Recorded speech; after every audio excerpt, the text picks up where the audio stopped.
एक व्यक्ति को ठग मिला, वही बता रहे थे ना, वो सबसे पूछे मुझे ठाकुर जी कैसे मिलेंगे, तो इतने में ही सब बोलते मंदिर में चले जाओ, कोई कहता परिक्रमा लगाए आओ, कोई कहता ये कर लो, लेकिन नहीं मिले ठाकुर जी। तो रोता रोता एक गली में पहुंचा तो वहां से एक ठग आ रहा था, उससे पूछने कि मुझे ठाकुर जी कैसे मिलेंगे। तो ठग ने देखा, बोले कि इसकी स्थिति बड़ी भावुक है, रो रहा है और ठाकुर जी से मिलने के लिए बड़ा व्याकुल है, लेकिन इसके हाथ में 2-3 सोने की अंगूठी हैं, गले में एक चैन भी पहनी है, उसके पास में बैग है, उसमें भी कुछ तो रुपए पड़े ही होंगे,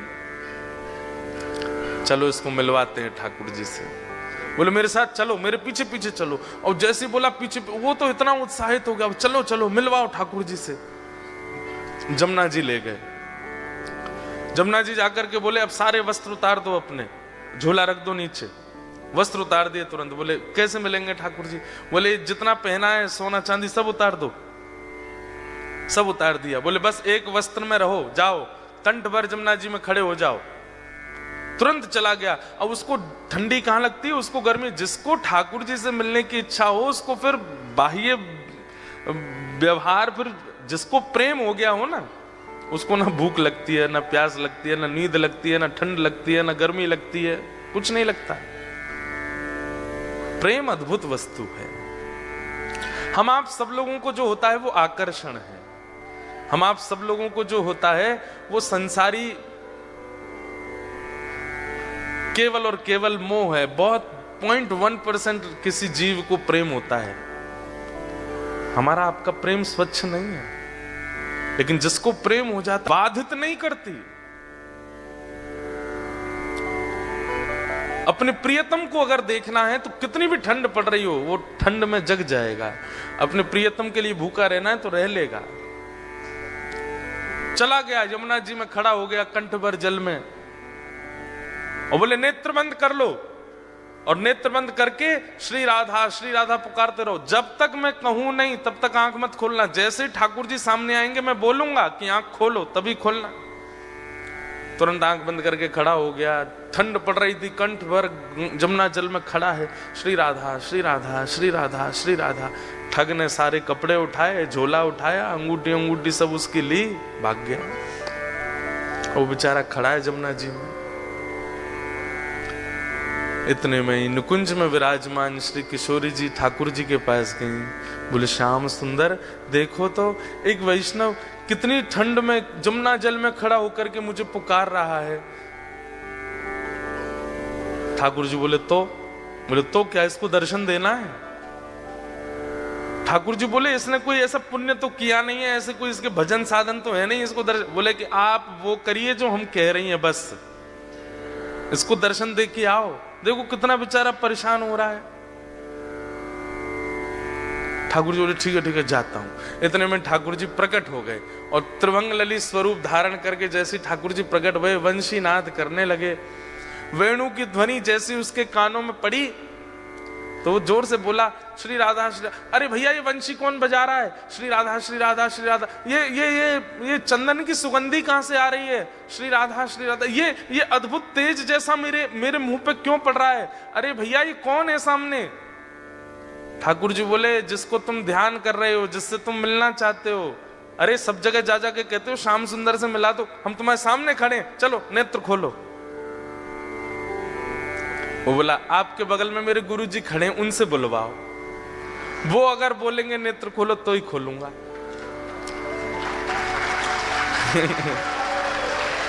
ठाकुर जी आप आ गए, बहुत अच्छा किया आपने अपने वचन का निर्वहन किया, पर आपके बगल में मेरे गुरु जी खड़े हैं, वही मुझे लेकर के आए थे। उन्होंने ही कहा था जमुना जी में खड़े हो जाओ, राधा राधा जपो। गुरु जी कहां गए मेरे? बोले कि यहां कोई गुरु नहीं है। अरे मेरे गुरुजी वहीं होंगे, वही मुझे गली में मिले थे, वही मुझे लेकर के आए थे। ठाकुर जी बोले वो कोई गुरु नहीं है, ठग है, एक नंबर का ठग। तो वो जो खड़ा था जमुना जी में बोला सुनो मुझे पता है आप ठाकुर जी नहीं हो। क्यों? मेरे गुरु की निंदा कर रहे हो? चले जाओ यहां से, आप ठाकुर जी नहीं हो सकते। जिन गुरु जी ने आपसे मिलवाया या आपको मेरे सामने भेजा भी उन्हीं गुरु की निंदा कर रहे हो, मुझे आपको नहीं देखना। ठाकुर जी बोले बड़ा पागल है, हमको क्या जम जा सर्दी में। ठाकुर जी वापस आ गए। श्री जी बोली दे आए दर्शन। अरे श्री जी कैसे पागलों के पास भेज देती हो आप, मैं 20 मिनट से वहां खड़ा था, उसको बोल रहा था नेत्र खोल करके दर्शन कर ले, मेरे यूं कह रहा बगल में गुरु जी होंगे उनसे किब्बाओ। उसका गुरु वो ठग है, एक नंबर का चोरी करता है, ब्रजवासियों की चोरी करता है। उसको तो किसी दिन बताऊंगा मैं, उसको गुरु माने बैठा है। इनको इतनी बुद्धि नहीं किसको गुरु बनाना चाहिए, किसको मानना चाहिए, उसकी बात मान के बैठा है। श्री जी बोली या तो उसको दर्शन दे के आओ, नहीं तो हम नाराज हो जाएंगे। उसको दर्शन दो। बोले अरे वो गुरु की आज्ञा मानेगा। बोले तो गुरु को खोजो, पहले गुरु से बुलवाओ कि आंख खोल, दर्शन दे के आओ। ठाकुर जी बोले हे श्यामा जी आप कितनी भोली हो, कितनी सीधी हो, बताओ उस ठग ने जीवन में कुछ अच्छा नहीं किया, उसको मेरे दर्शन करवा दो। ठाकुर श्री जी बोली आप ये विचार क्यों करते हो कि किसी के पास योग्यता होगी तो ही दर्शन दोगे, अयोग्यों को दर्शन नहीं दे सकते। हमारे ब्रज में एक कथा बताते हैं कि जन्माष्टमी पहले आती है राधाष्टमी से। तो जन्माष्टमी पर एक होड़ होती है हमारे ब्रज में कि जन्माष्टमी बड़ी होगी कि राधाष्टमी बड़ी होगी, किसमें ज्यादा धूम मचेगी, इसकी होड़ होती है बड़ी। और ये होड़ आज से नहीं चल रही है, ये हमेशा से है। तो जब ठाकुर जी और श्री जी धराधाम पे लीला कर रहे थे तब की एक ऐसी लीला है कि सारे ग्वाल बाल जो हैं ये प्रतिस्पर्धा में तैयारियां करते हैं कि अरे ललिता आवेगी, विशाखा आवेगी, चंपकलता आवेगी, इंदुलेखा आवेगी, सबरी आकर के देखेंगी और जैसे ही लाला की वैभव को दर्शन करेंगी आंख खुली रह जाएंगी उनकी। और ये सब भी जब जाती हैं ना ठाकुर जी के जन्माष्टमी उत्सव में तो जाकर के देखती हैं इनने जैसो कियो या से 21 करनी है राधाष्टमी की तैयारी। तो अब की बार मधुमंगल श्रीदामा तन सुखा मन सुखा धन सुखा बोले लाला अब की बार कछु ऐसो करें कि हमारो लाला दानवीर दिखाई दे, हमारे लाला खूब दानी है ऐसा अनुभव हो। तो ठाकुर जी बोले कहा करेंगे। बोले लाला लड्डू बनवा में। बोले कितने लड्डू? बोले कोई गिनती नहीं, बनवा दे बस। और सबसे कहेंगे कि अपने अपने घर से पात्र लेकर के आओ, जितना बड़ा पात्र होगा उतने लड्डू भर के देंगे। बरसाने वारिन की आंख खुलनी चाहिए, देखो हमारो लाला कितनो दानवीर। कोई इतनी बड़ी परात लेके आवेगा तो वो भर के देंगे, और कोई छोटी कटोरी लेके आवेगा तो वो भर के, जितना बड़ा पात्र उतने लड्डू भर के देंगे। सब लोग इधर देखो। श्री जी आई सब सखीन के साथ। तो जैसे ही श्री जी पहुंची तो सब सखा सवरे सिर उठा के खड़े, देखिए हमारे लाला के कैसो दानवीर है हमारो लाला। सब लोगन को लड्डू भर भर के दे रहे हो, जितने बड़े बड़े पात्र। आप सबको ब्रजभाषा समझ आ रही है? आ रही है? बोले हमारो लाला देखो आपने, जितने बड़े बड़े पात्र सब लेकर के आ रहे हैं, सबन को भर भर के दे रहे हो। इतने में ललिता बोली और कोई छोटे पात्र लेके आ रहे हो तो? वो बोले भाई जितना बड़ा पात्र उतने ही लड्डू मिलेंगे, और तुम्हारी बस चले तो इतना बड़ा पात्र ले आओ, लाला भर के ही देगो। अब तुम पे है ही इतना सा तो फिर तो 4 लड्डू ही देगो। ललिता विशाखा बोली राधाष्टमी पे बरसाने आइयो अब के तो दिखाएंगे हम। तो सब रे सखा बोले ऐसो कहा करेंगे ये? तो बरसाने में कहा कियो, सब जगह हल्ला मचवा दियो, कोई भी पात्र लेकर के मत आइयो, खाली हाथ आइयो। तो ये सुन करके सब सखा बोले बताओ पात्रन की मना कर दिए दे तो कहा देंगे ये। सब खाली हाथ जा रहे। तो कहा देखो कि मुख्य द्वार पे ललिता विशाखा खड़ी हैं और जितने लोग आ रहे हैं सबन को बड़े बड़े पात्र पकड़ा रही हैं, कोई भी छोटा पात्र नहीं, सबन को बड़े बड़े पात्र दे रही हैं। अब जाओ श्री जी के पास, और श्री जी वह पात्र को भर भर के दे रही हैं। जैसे ही मधुमंगल श्रीदामा सबरे पहुंचे, अरे तुम्हारो लाला तो बड़ो पात्र होगो तो ज्यादा देगो, छोटो होगो तो कम देगो, हमारी श्री जी तो पात्र भी खुद देती हैं और फिर वह भर के और दे में। ये हमारी लाडली जी हैं, ये हमारी किशोरी जी हैं। इतनो सो मोह रह गयो ग्वाल बालन को। लाला तू एक काम कर, बोले कहा, तू अपनो जन्मदिन बाद में कर, हम कछु भी करें ये बात 21 ही कर ला में, क्यों 1 महीना बाद आता है श्री जी का जन्मदिन। ठाकुर जी बोले अब मैं का दोबारा जन्म लेके आऊं 1 महीना बाद? बोले कहां बता, मैं कितनों कछु कर ले हो, हम तो 21 ही ने कर आवे हर बार। तो हमारी श्री जी कैसी? अब इसके आध्यात्मिक अर्थ क्या है कि हमारे ठाकुर जी तो ऐसे हैं, भैया तुम्हारी पात्रता जितनी है उतनी कृपा करेंगे, पर हमारी श्री जी कैसी हैं? बोले पात्र भी स्वयं बनाती हैं और फिर कृपा भी करती हैं। ऐसे हमारी लाडली जी, ऐसे हमारी किशोरी जी। तो श्री राधा रानी बोली जाओ पहले उस ठग को खोजो और उसको लेकर के जमुना जी पर जाओ, बातें किब्बाओ कि लाला आंख खोल, और ये जब आंख खोले तो यहाँ दर्शन दे के फिर आओ। ठाकुर जी बोले जा रहा हूं। ठाकुर जी गए, अब ठग को खोज रहे हैं वृंदावन में कहाँ है।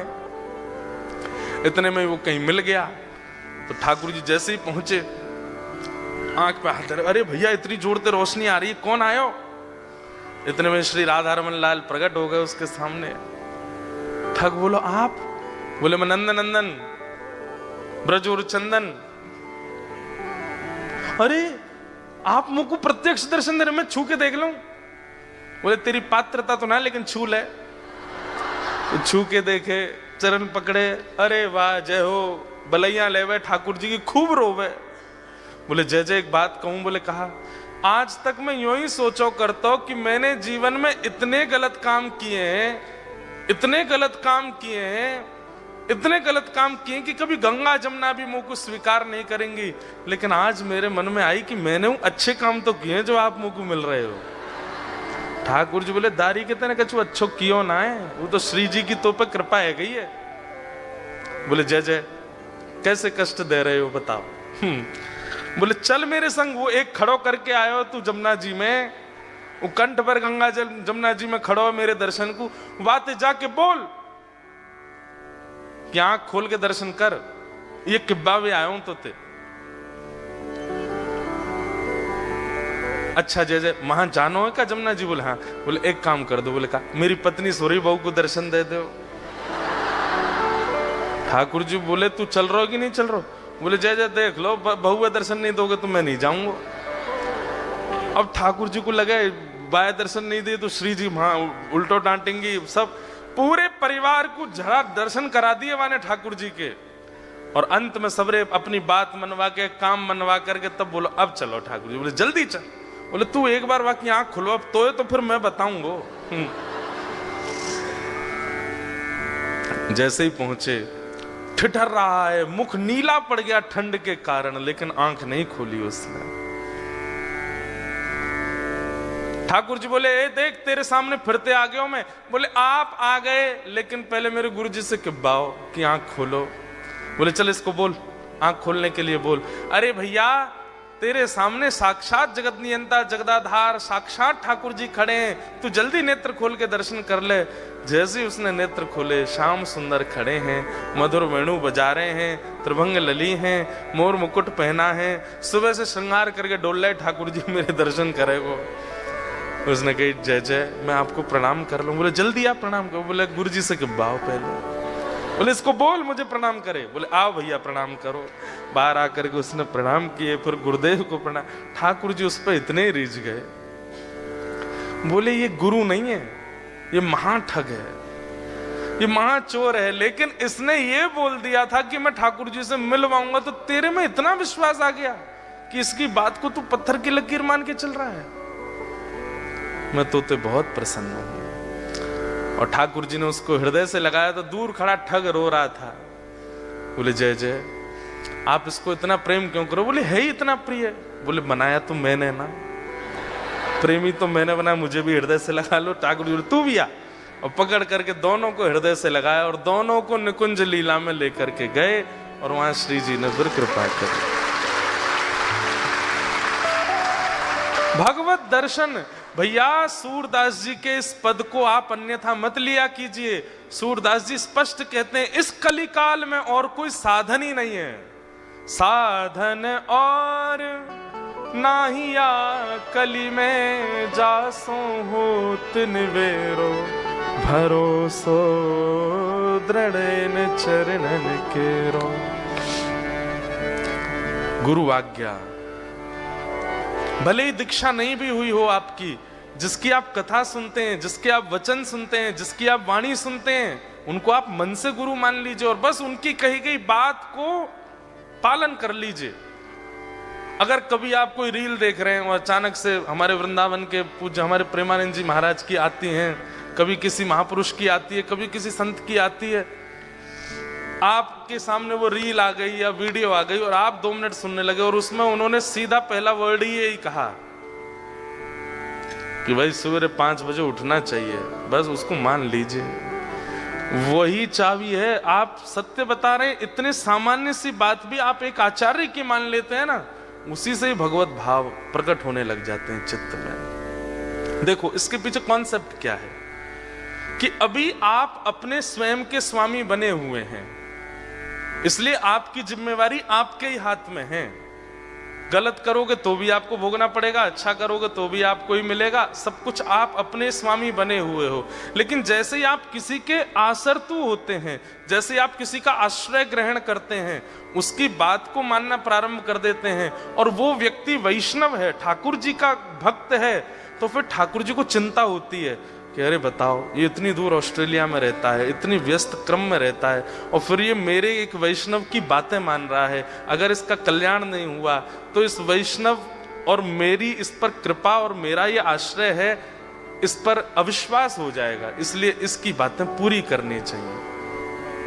तो इसलिए आप जब किसी गुरुआश्रित हो जाते हैं तो ठाकुर जी को चिंता होती है कि भाई ये गुरु आज्ञा मानता है और अगर इसका कल्याण नहीं हुआ तो गुरु शिष्य परंपरा नष्ट हो जाएगी, इसलिए ठाकुर जी फिर कृपा करते हैं। तो चाहे सूरदास हो, चाहे कुंभनदास हो, चाहे रैदास हो, चाहे मीराबाई हो, सबको दर्शन गुरु कृपा से